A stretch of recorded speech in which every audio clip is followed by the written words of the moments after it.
अहिंसा तीर्थ प्रणेता, अहिंसा तीर्थ प्रणेता, जय जय हो भारत गौरव राष्ट्र संत प्रमुख सागर। स्वर्णिम स्वर्ण जयंती का अवसर ये महान है, मिलकर हम मनाएंगे गुरुवर देश की शान है प्रमुख सागर। जय हो गुरुवर प्रमुख सागर, जय हो गुरुवर।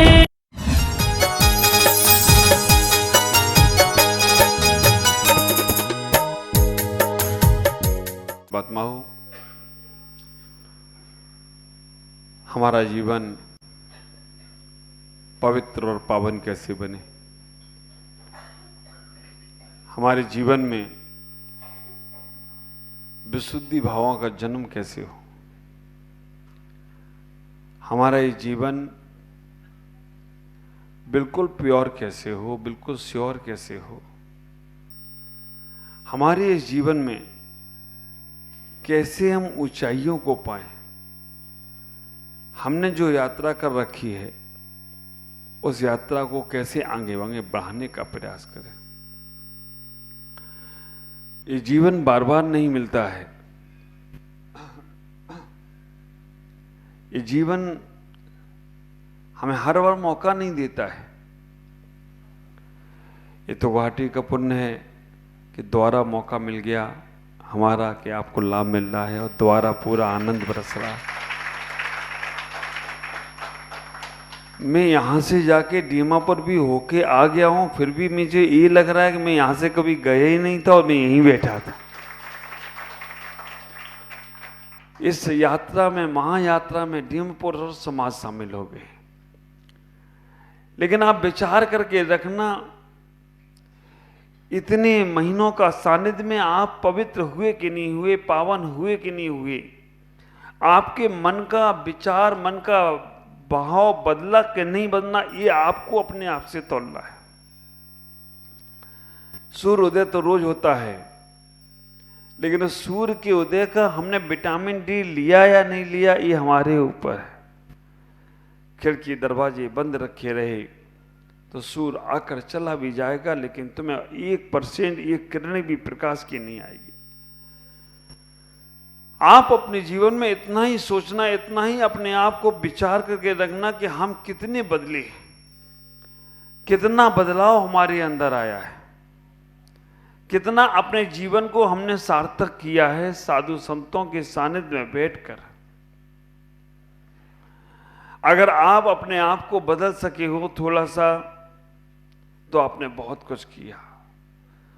और एक बात को ख्याल रखो, अभी स्वाध्याय चल रहा था मूलाचार का, उसमें आया हीरे की खदान पन्ना में है, उसको प्योर करने के लिए सूरत जाना पड़ता है, बिल्कुल चमका आता है उसमें।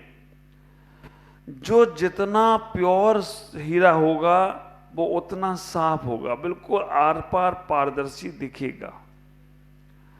और जो जितना कमजोर होगा वो धूमिल वाला होगा, उसमें आर पार नहीं दिखेगा। जो व्यक्ति मन का बिल्कुल साफ होता है, जिसके मन में कभी कोई राग द्वेष की भाव नहीं है, जिसके मन में कभी पक्षपात नहीं है, जिसके मन में कभी भी ऐसे परिणाम नहीं है कि किसका अच्छा हो या किसका बुरा हो, समझ लेना वो साफ सुथरे डायमंड की तरह है। उसकी कीमत कभी कम होने वाली नहीं है, वो कीमत बढ़ती चली जाए तो कोई आश्चर्य की बात नहीं। जितना आपका मन पवित्र होगा, जितना आपका मन साफ होगा, वो मन, वो डायमंड जो बिल्कुल साफ सुथरा है, वो कीचड़ में भी पड़ा रहे तो भी उसकी कीमत कम नहीं होती है।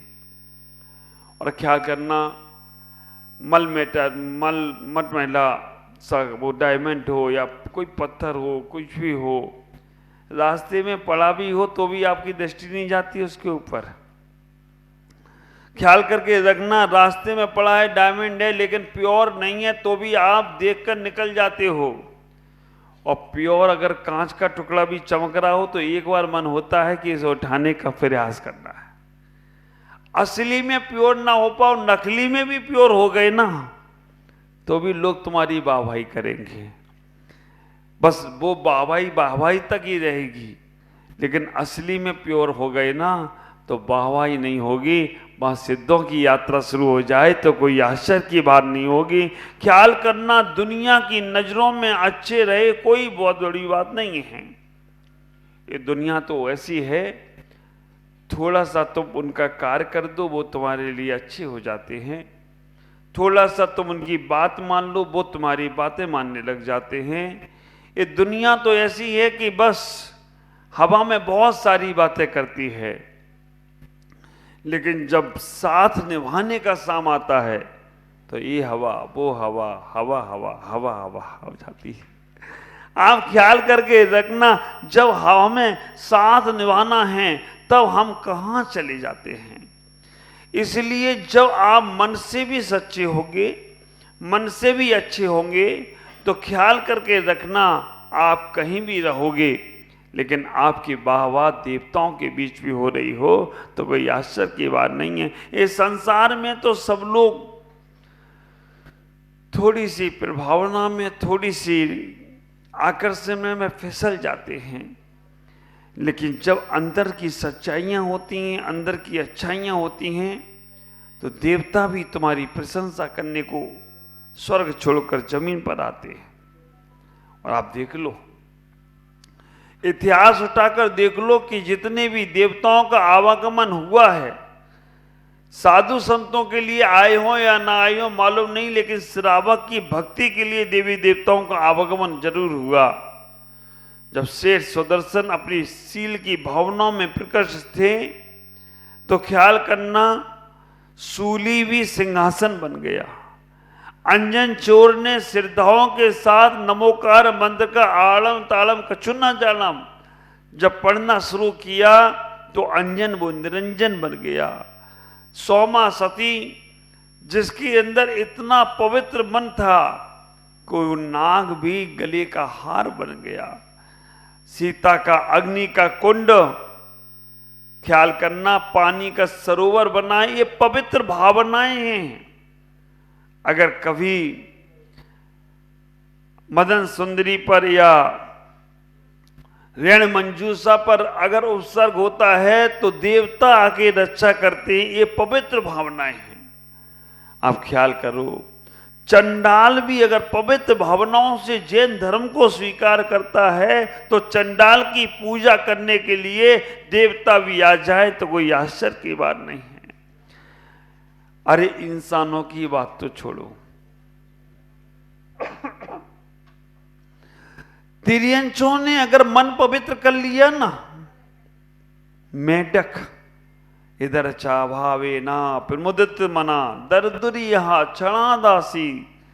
आप विचार करना, मेढक भी अगर पवित्र भावनाओं से भगवान की भक्ति करने जाता है, राजा सैनिक जिनके हाथी के पैर के नीचे आकर उस मेढक का मरण हो जाता है, ख्याल करके रखना राजा सैनिक बाद में पहुंचते, वो मेढक पहले अगर वो समुद्र में पहुंच जाए तो कोई आश्चर्य की बात नहीं है। ये पवित्रता देखो, मन की पवित्रता।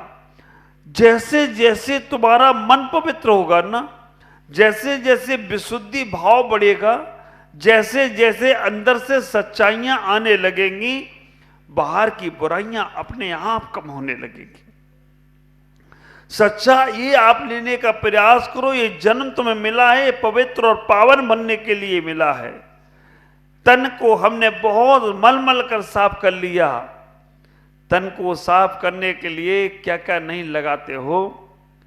हाँ, साबुन, शैम्पू, पता नहीं क्या क्या तुम लोग और कर लगाते। तन को मांजने के लिए इतने साधन बना लिए, लेकिन मन को पवित्र करने के लिए क्या तुमने इकट्ठा किया?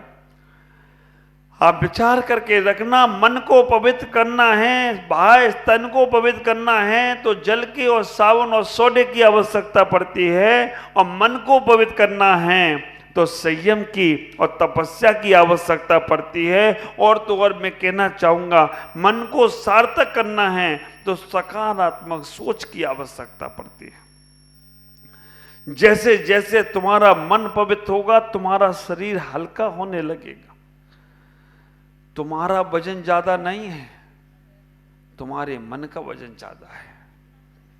आप विचार करके रखना, तुम्हारा वजन ज्यादा नहीं है, तुम्हारे मन का वजन ज्यादा है। और मन हल्का कर लिया तो शरीर अपने आप हल्का हल्का महसूस होता है। मन में जब ज्यादा विकल्प आते हैं, मन में जब ज्यादा विचार आते हैं, मन में जब ज्यादा विवनता भावना आती है, तो हमारा सब खत्म हो जाता है। लेट को करो, जाने दो। मन को पवित्र इतना करने का प्रयास करो कि मन में राग, द्वेष, ईर्ष्या, वैमनस्यता, छल, कपट, ये सारी की सारी भावनाएं कभी किसी के प्रति नहीं आना। आप विचार करके रखना, हम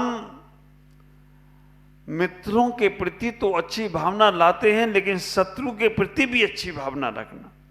जो तुम्हारे बारे में बुरा सोचे, बुरा करे, उसके बारे में अच्छा सोचने का प्रयास करना।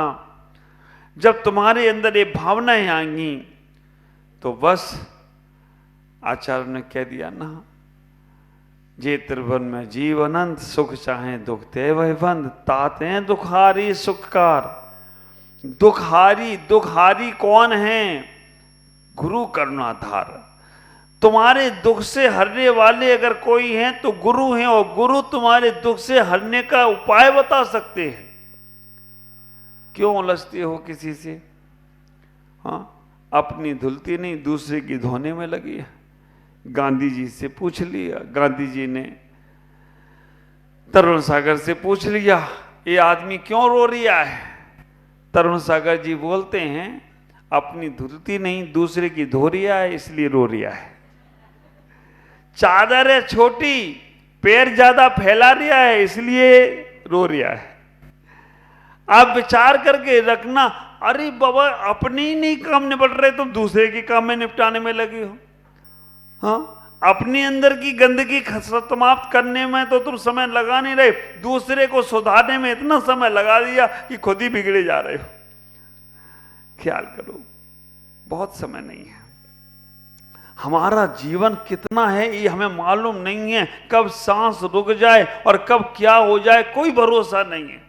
हाँ, गुरुओं का पुण्य, गुरुओं का आशीर्वाद है तो तुम्हारी रुकी हुई श्वास को भी ओम जी वापस बुला लें तो कोई आश्चर्य की बात नहीं है। सारी दुनिया देखती रह गई, क्या हुआ? डॉक्टर भी बोल रहा है गैस है, गैस की प्रॉब्लम है, दे दो दवाई। लेकिन बेटे ने कहा नहीं, वापिस करो। इतना ही विचार करके रखना, वो गुरु का आशीर्वाद होता है जो विपरीतता में भी अनुकूलता पैदा कर देता है, हर तरफ से कर देता है। लेकिन आप ये सोचने का प्रयास करना, इस जन्म में हमें ये करना है प्रयास। मेरे गुरुदेव ने जो मुझे आशीर्वाद लिखा था, उन्होंने इतना ही कहने का प्रयास किया, बेटा हर जन्म में राग द्वेष छोड़ने की बात करी है, इस जन्म में राग द्वेष के कारण छोड़ने का प्रयास करो। राग द्वेष के कारण छूट गए ना तो ख्याल करना सब कुछ होगा। जमाना तुम्हारे साथ ऐसा व्यवहार करेगा ही कि तुम्हें राग द्वेष उत्पन्न हो। लेकिन इतना ख्याल करना वो ज्यादा दूर तक ना चल पाए। वजन ज्यादा दूर तक लेके चलोगे तो बेटा थक जाओगे। अब किसी ने जबरदस्ती वजन डाल दिया है और लोग डायलॉग ऐसे मारते हैं, टेंशन लेने का नहीं। कौन बोला टेंशन देने का? जो टेंशन देता है ना वो खुद टेंशन में रहता है कि इसने ली कि नहीं ली मेरी टेंशन। आप विचार करके रखना, जो देता है वो खुद ही इसी टेंशन में रहता है कि इसने ली कि नहीं ली।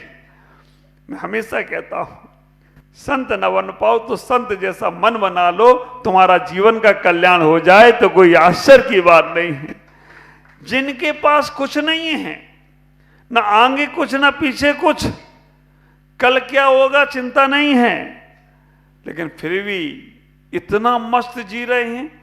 तुम्हारे पास 7 पीढ़ी की व्यवस्था है, फिर भी मियाँ जी रोते क्यों? उनकी सूरत यो। ख्याल करके रखना, तुम्हारे पास इतनी व्यवस्थाएं हैं, कुछ काम धाम नहीं करो फिर भी तुम्हारा आराम से जीवन चलेगा। लेकिन फिर भी संतुष्टि नहीं है मन में। साधु संतों के पास कुछ भी नहीं है, लेकिन उनके पास आत्मविश्वास है, उनके पास आत्मबल है, उनके पास अंदर का संकल्प और शक्ति है, और उनके पास ऐसे अच्छे अच्छे भक्त हैं जिससे उन्हें कोई चिंता करने की जरूरत ही नहीं है, क्योंकि भक्त ऐसे हैं कि वो अपने आप सब व्यवस्था बना देते हैं। ख्याल करना। मुझे भी खराब लगता है, बार बार ओम जी बोलते हैं कि महाराज जी की व्यवस्था बनाना है, महाराज जी की व्यवस्था बनाना है। अच्छा नहीं लगता, उनको भी नहीं लगता है। डीमापुर में ऐसा नहीं हो पाया, आवाज तक नहीं हुई और काम हो गया। आप विचार करके रखना, एक दिन हमें पता भी नहीं चला और पूरी व्यवस्था डीमापुर समाज ने अपने आप 2 महीने की व्यवस्था अपने आप जंगिया तक की संभाल ली। कानों कान खबर। मैं कभी पूछ भी लूं कहना महाराज आपको क्या मतलब, आप तो बिंदास राजा बन के चलो, आपको कोई टेंशन के काम नहीं है, सब हम हैं। और अभी आप देखो बिहार में कितने लोग 50-50 पवन जी रारा हमारे संयोजक बन गए, पुण्य कितना लूट लिया। उसके बाद हमारे छवि भाई, राजेश भाई, हमारे प्रदीप जी झांझी, प्रदीप जी LIC वाले, कितने सुरेश जी, कैलाश जी, प्रकाश जी, ऐसे 10 लोगों की टीम बन गई। और वो 10 लोगों ने मिलकर कानों कान खबर नहीं होने दी। बस गुरुदेव हैं हमारे, कब लौट कर आएंगे। और मुझे मालूम है यहाँ पर इतने अच्छे लोग बैठे हैं, इतने संपन्न सब प्रकार से बैठे हैं, वो यही कह दे कि भाई हम और कुछ नहीं कर सकते। सुनील भाई ने कल हमको बोल दिया महाराज हम चलेंगे आपके साथ में। ऐसे भी लोग हैं जिनके बच्चे काम संभाल सकते हैं, वो समाज को विश्वास दे दे कि नहीं महाराज का 3 महीने का विहार है, हम महाराज के साथ। हाँ हमारे वो क्या नाम उनका पीछे बैठे, क्या भागचंद जी, भागचंद जी ने बोल दिया महाराज हम दुबड़ी के बाद आपके साथ चलेंगे। ऐसा दिल जब उनका अपने आप मन के आ रहा है, चल के आ रहा है। वो भरत भी बोल दिया मैं कलकत्ता तक चलूंगा। बहुत से लोग हैं जो चल सकते हैं। भागचंद जी ने बोला महाराज आप दुबड़ी के बाद हम आपके साथ में रहेंगे। सुनील भाई ने बोला हम यहाँ से साथ। ऐसा व्यक्तित्व बनाओ। आपसे कहना चाहता हूं आप पवित्र बनो। कांच 3 प्रकार के होते हैं, एक जिसके अंदर हम अपना चेहरा देखते हैं, दूसरा जिसमें सब हमारा चेहरा देखते हैं, और तीसरा वो चेहरा है कि जिसमें हम सबको देखते हैं, अपने आप को नहीं देखते हैं। एक ये भी कांच है। आप विचार करना, इसमें हम सबको देख रहे हैं, कभी ऐसे करके देखा हमने अपने आप को? नहीं देखते हैं। आप ख्याल करो एक कांच में जिसमें हम अपने आप को देख रहे हैं, दर्पण में दर्पण को नहीं देखते, दर्पण में हम अपने आप को देखते हैं। वो दर्पण और कोई नहीं है, 3 लोग का नाथ का दर्पण है। ये दर्पण में दर्पण को मत देखो, इसमें अपने आप को देखो, उसी दिन तुम समझ जाओगे। कांच में जाकर क्या करते हो? कांच की सफाई करते हो, अपनी सफाई करते हो। अगर चेहरे पे कहीं काला तिलक लगा है, ये देखो पच्चा पाल्टी आ गई है हमारे, ये हमारी संतोष बहन ले आई।